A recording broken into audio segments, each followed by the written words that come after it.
Hello everyone and welcome to our Mirror School platform. हामी applied mechanics को chapter 2 basic concept in statics and static equilibrium पढिरहेका छौं। Previous भिडियोमा हामीले concept of particles and free body diagram को बारेमा पढेका थियौं। आजको भिडियोमा हामी physical meaning of equilibrium and its essence in structural application को बारेमा पढ्न गइरहेका छौं। अब पहिला हामी यो इक्विलिब्रियम को बारेमा जानौं। सो यसको लागि एउटा सानो इलिस्ट्रेसन गरौं। मानौ एउटा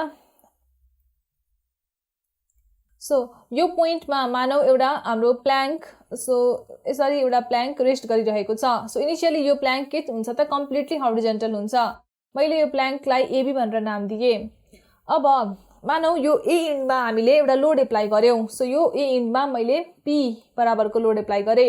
सो यो लोड एप्लाई गरेपछि के हुन्छ, यो ए इन्ड जुन छ लोड को एप्लिकेशन को कारणले गर्दाखेरि यो तलतिर आउँछ र मानौ new position of A dash भयो र यो यहाँ आएपछि यो जुन हाम्रो प्लैंक छ यो अटोमेटिकली प्लैंक को पोजिसन यस्तो भइहाल्छ। दैट इज यो बी को पोजिसन पनि चेन्ज भएर बी डैश भइहाल्छ। सो इनिशियली जुन कि एबी भन्ने एउटा प्लैंक ब्यालेन्स्ड कन्डिसनमा थियो, due to application of this force यो अब अनब्यालेन्स्ड कन्डिसनमा आयो।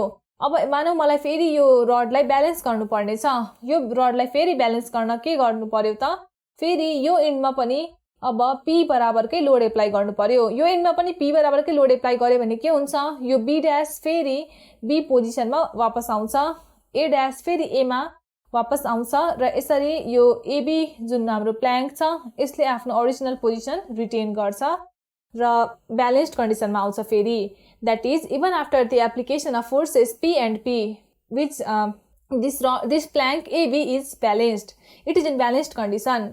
र यसलाई नै हामी भन्छौं कन्डिसन अफ इक्विलिब्रियम। सो जब पनि कुनै बडीमा धेरैवटा फोर्सहरु एक्ट भइरहेको हुन्छ र रिजल्टेन्ट इफेक्ट त्यो फोर्सहरुको जीरो हुन्छ। जस्तै कि यो बडीको कुरा गर्ने हो भने यतापट्टि यो फोर्स पी ले यो फोर्स पी लाई ब्यालेन्स गरिरहेको छ। दैट इज यो दुवै फोर्सहरुको resultant effect on this plank AB is equal to 0। So यस्तै यदि कुनै पनि बडीमा हामीले हेर्यौं भने जहाँ a number of forces a number of मोमेन्ट्सहरु एक्ट भइरहेको छ तर net effect of all the forces के छ त 0 छ भने त्यस्तो खालको बडीलाई हामी भन्छौं कि त्यो बडी इक्विलिब्रियम कन्डिसनमा छ। When a body is acted upon by a number of forces and the resultant of all forces is equal to 0, net effect of all forces is 0 and the body is said to be in equilibrium. So here AB, that is Planck AB, is said to be in equilibrium condition. अब स्ट्रक्चरहरु बनाउँदाखेरि स्ट्रक्चरहरुमा थुप्रो किसिमको load, forces, मोमेन्ट्सहरु act भइरहेको हुन्छ र हामीले स्ट्रक्चरलाई stable गराउनको लागि, ब्यालेन्स गराउनको लागि कन्डिसन अफ इक्विलिब्रियम फुलफिल गर्नुपर्ने हुन्छ र यही नै एउटा एकदमै धेरै इम्पोर्टेन्ट कुरा हो कुनै पनि स्ट्रक्चर डिजाइन गर्दाखेरि, स्ट्रक्चर एनालाइसिस गर्दाखेरि। सो यो थियो हाम्रो फिजिकल मिनिङ अफ इक्विलिब्रियम र यसको इसेन्स इन स्ट्रक्चरल एप्लिकेशन को बारेमा। अब जनरल कन्डिसन अफ इक्विलिब्रियम को बारेमा जानौं। जनरल कन्डिसन अफ इक्विलिब्रियम के हो त? जनरल कन्डिसन अफ इक्विलिब्रियम ले भन्छ summation f equals to 0, summation m equals to 0. That is vector sum of all the forces and vector sum of all the moments acting on any body is equal to 0 when the body satisfies the condition of equilibrium, or these are the basic conditions of equilibrium. अब यो basic conditions of equilibrium लाई हामी 2 dimension र 3 dimension मा उतारौं। अब 2 dimension को पहिला कुरा गरौं। सो 2 डाइमेन्सन मा पनि मानौ हाम्रो जुन अब्जेक्ट छ त्यो अब्जेक्ट xy प्लेन मा छ।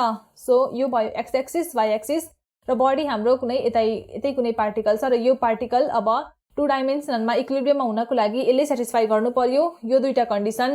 अब 2 डाइमेन्सनमा हामीसँग दुईटा एक्सिसहरु छ, that means force along x direction र फोर्स अलोङ y डाइरेक्सन आउने भयो। सो फोर्स को लागि हामीसँग दुईटा इक्वेसन आउने भयो, समेसन fx इक्वल्स टु 0, त्यसैगरी समेसन fy इक्वल्स टु 0, जहाँ समेसन fx र समेसन fy भनेको समेसन fx भनेको algebraic sum of all forces in x direction, summation fy भनेको algebraic sum of all forces in y direction.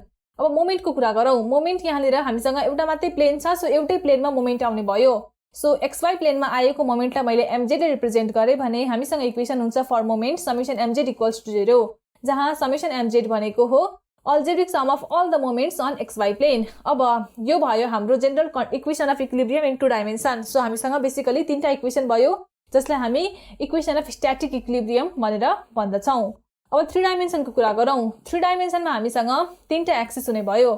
So यो जुन हामीसँग दुईटा एक्सिस थियो, x एक्सिस, y एक्सिस, यी दुईटा एक्सिस बाहेक हामीसँग एउटा अझै एक्सिस आउने भयो जेड एक्सिस। सो यसरी तीनटा एक्सिस भएपछि हामीसँग फोर्सेसको लागि तीनटा इक्वेसन आउने भयो, sum of force along X direction, sum of force along Y direction and sum of force along Z direction. So यसको लागि फोर्सको लागि मात्रै तीनटा इक्वेसन आउने भयो, summation FX equals to 0, summation FY equals to 0, summation FZ equals to 0। अब कुरा गरौँ मोमेन्टको। अब यहाँनिर हामीसँग प्लेन्सहरू कतिवटा भयो त, एक्सवाई प्लेन, वाइजेड प्लेन र Z X plane, that is तीनटा प्लेन हुने भयो। द्याट इज मोमेन्ट पनि हामीसँग तीनटा डिफ्रेन्ट टाइप अफ हुने भयो। एउटा moment in XY plane, moment in XY प्लेनलाई मैले एमजेड रिप्रेजेन्ट गरेँ, so summation MZ equals to 0।